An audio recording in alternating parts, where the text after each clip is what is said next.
تین سٹیٹمنٹس فواد چودھری کے اور ایک عامر کیانی صاحب کا، تو مصطفیٰ صاحب آپ کورٹ سے توقع رکھتے ہیں کہ اس کے اوپر حکم جاری کریں؟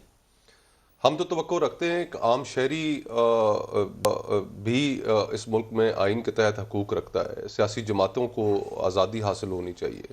اگر پھر شہر حکم کا تو یہ ہونا چاہیے، شرائع دستور کھلی رہنی چاہیے، بند نہیں ہونی چاہیے. دیکھیں، ہم عدالت کو ڈکٹیٹ تو نہیں کر سکتے. ہم اپنی ایک بڑی ریزنیبل سی استدعا لے کر عدالت کے سامنے جاری پوزیشن کے قانونی طور پہ بھی مضبوط ہے، اخلاقی طور پہ بھی مضبوط ہے. معاملات کو خراب کرنے میں حکومتی وزراء کا کردار ہے. ان کی سٹیٹمنٹس آپ نے سنائی. حکومت کے وزراء جب اس طرح کے بیانات دیتے ہیں تو پھر وہ ظاہری بات ہے سیریس ہی لیے جاتے ہیں. اس سے پہلے مولانا فضل الرحمان صاحب اسلام آباد آئے، ایک گملہ بھی نہیں ٹوٹا. پاکستان پیپلز پارٹی ابھی بلاول صاحب ایک ہفتہ پہلے پورے کراچی سے چلے، یہاں پر پہنچے. پورے ملک میں ایک پرامن مارچ تھا، کہیں پر ایک سٹریٹ لائٹ بھی نہیں ٹوٹی. اس سے پہلے ہمارے دوست علی محمد خان صاحب، ان کی جماعت جو یہاں پر کر چکی ہے ڈی چوک میں، وہ بھی ہمارے سامنے.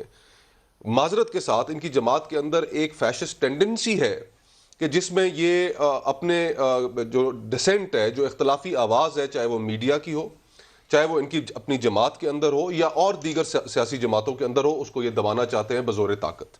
میڈیا کے ساتھ انہوں نے یہی کچھ کیا. پاکستان آج دنیا میں عمران خان صاحب پریڈیٹر جانے جاتے ہیں، جو میڈیا فریڈمز کے حوالے سے جن کو کرب کیا گیا. جو میڈیا کی حالت ہے اس سے آپ بخوبی واقف ہیں.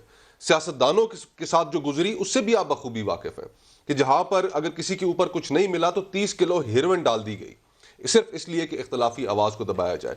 خورشید شاہ صاحب کو جیل میں رکھا، آصف زرداری صاحب کو جیل میں رکھا، کوئی ایک بریک قریب آ رہی ہے، لیکن امپورٹنٹ پھر ڈیولپمنٹ یہ ہے کہ کل کورٹ کیا پوزیشن لیتی ہے، یہ امپورٹنٹ ہوگا. جی، ہم اپنی استدعا ہماری قانونی طور پہ بھی مضبوط ہے، اخلاقی طور پہ بھی یہ ایڈ کرنا ہے کہ ہم کورٹ کو یہ نہیں کہہ رہے کہ وہ پارلیمان عمل میں انٹروین کرے. ہم یہ کہہ رہے ہیں کہ صرف ممبران اسمبلی کا جو استحقاق ہے اس عمارت تک پہنچنے کے لیے جو پاکستان کے 22 کروڑ عوام کی نمائندہ ہے، اس ایکسس کو یقینی بنایا جائے. رائٹ ٹو ووٹ جو ہے اس کو یقینی بنایا جائے.